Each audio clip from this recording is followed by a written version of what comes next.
Bienvenue, chers amis, à votre micro-programme à la rencontre de l'être. Aujourd'hui, nous avons sur notre table Alain Mabonkou, dont les petits-fils nègres de Vercingétorix, que nous allons découvrir tout de suite. Parlons un peu de Alain Mabonkou. Alain Mabonkou est né au Congo-Brazzaville.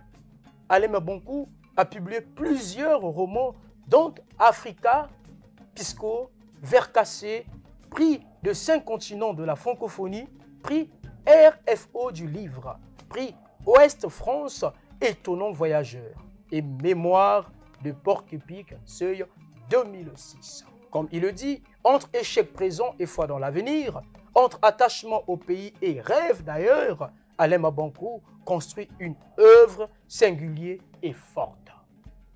Suivons cet extrait.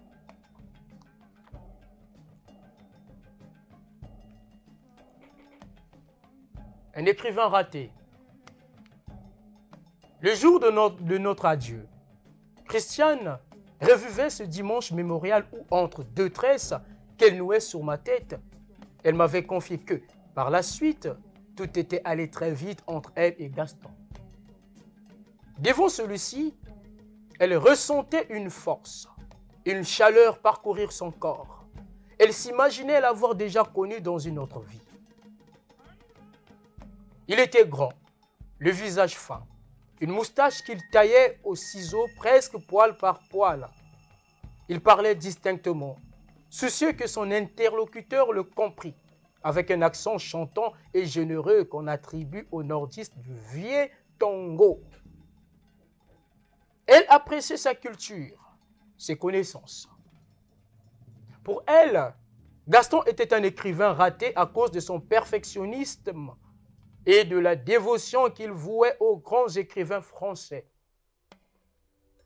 Comment pouvait-il aller jusqu'au bout de sa passion si, à chaque ligne qu'il écrivait, il s'arrêtait et déclarait que Balzac, Proust et Monterland avaient tout écrit dans une langue belle, élégante, inégalable et figée pour l'éternité. Assis dans son bureau, le regard perdu, il déchirait plus qu'il n'écrivait. Il s'élevait, s'étirait et regardait la mer par la fenêtre. Il devait se demander ce qu'il faisait dans cette pièce remplie de documents. Cette pièce qu'il aurait volontiers garnie de livres. La famille de Gaston. Dès le départ de leur relation, Gaston avait souligné à Christiane qu'il était originaire du Nord. Conscient du rejet qu'il essuyait auprès des jeunes filles de Pointe-Rouge, la ville emblématique du Sud, Christiane lui avait répondu qu'elle ne voyait pas en quoi cette précision était utile.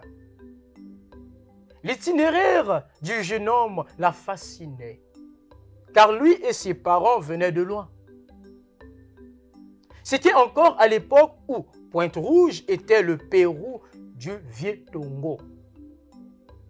On raconte que tout semblait facile en ce temps-là.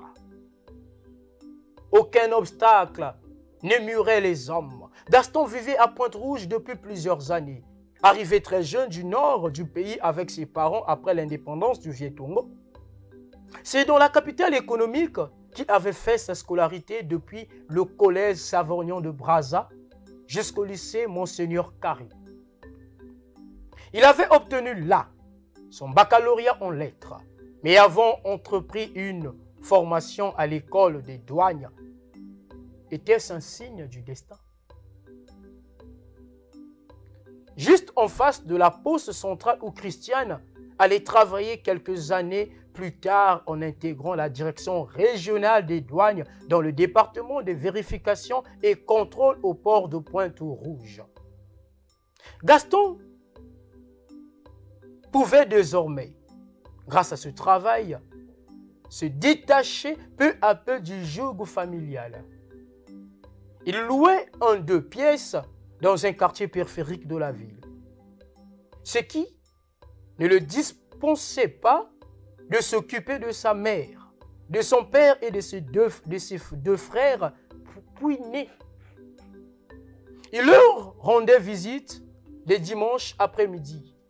Jamais il n'avait considéré ces visites familiales comme des corvées hebdomadaires. Il était proche de sa famille, de sa mère qui perdait la vue avec les années, de son père, Basile Okemba, qui travaillait à la morgue de Pointe-Rouge. Basile Okemba était un personnage célèbre dans la ville de Pointe-Rouge. Cet homme, personne ne pouvait lui manquer de respect ou s'en prendre à lui. Il répondait à ses détracteurs: pour l'instant,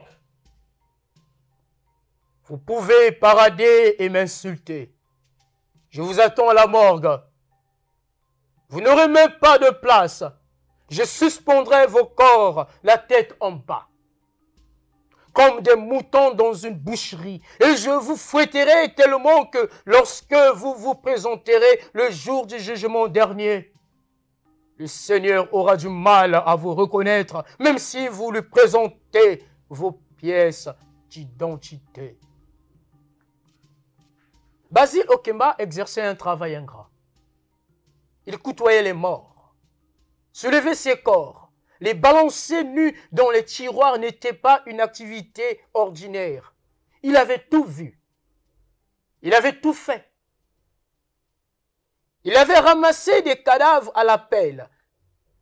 Il avait bouché les narines ou les oreilles qui suintaient. Certains morts déféquaient quelques jours après leur arrivée à la morgue. D'autres semblaient grimacer, la langue dehors. D'autres encore seraient leur mâchoire, comme si l'idée de passer d'un monde à l'autre les terrorisait. Le pire, c'était lorsqu'ils surveillaient la morgue. Le pire, c'était lorsqu'ils surveillaient la grande cour à minuit. Avec un boulet d'orgue, les fenêtres de l'hôpital étaient closes. Un silence glacial. Les arbres paraissaient immobiles. Des chefs faméliques remuaient les poubelles remplies de coton poissé. Basile Okemba faisait le tour de l'hôpital. Une cigarette à la bouche.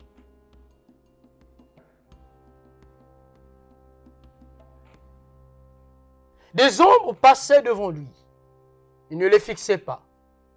Certainement des âmes égarées, non persuadées que leur heure, certainement des âmes égarées, non persuadées que leur heure était arrivée et qu'elles devaient se dissoudre, quitter les corps qui les hébergeaient.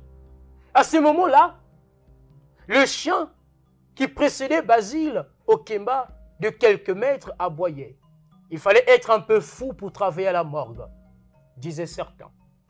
Ou alors, sorcier, rajoutaient d'autres. C'était depuis cette époque que Basile Okemba avait pris l'habitude de soliloquer. Des paroles sans suite pour quiconque les entendait.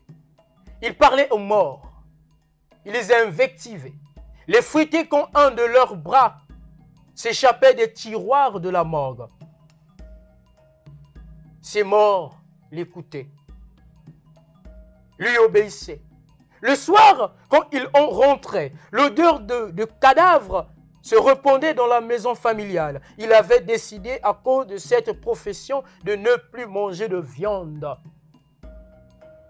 Lui qui avait vu le corps humain sous toutes ses coutures. Les deux frères de Gaston, quant à eux, menaient une scolarité plus que chaotique. Le premier ratait chaque année son brevet. Le second accumulait des années blanches et prévoyait d'apprendre la menuiserie dans l'atelier de Mvundu Joseph, alias Mopero Mwanamawa, le menuisier le plus célèbre et réputé de Pointe-Rouge. Il précisait qu'il serait menuisier, mais ne fabriquerait jamais de cercueil. Un homme que Basile Okemba appréciait peu. Gaston était devenu le seul soutien de cette famille et jamais il n'avait failli à son rôle. Plus tard, lorsqu'il devait rendre, plus tard, lorsqu'il devait rendre visite à sa famille, il n'y allait plus sans Christiane, que ses frères et ses parents avaient très vite adopté. Merci, chers amis, d'avoir assisté et regardé jusqu'à la fin ce numéro. À le revoir au prochain numéro.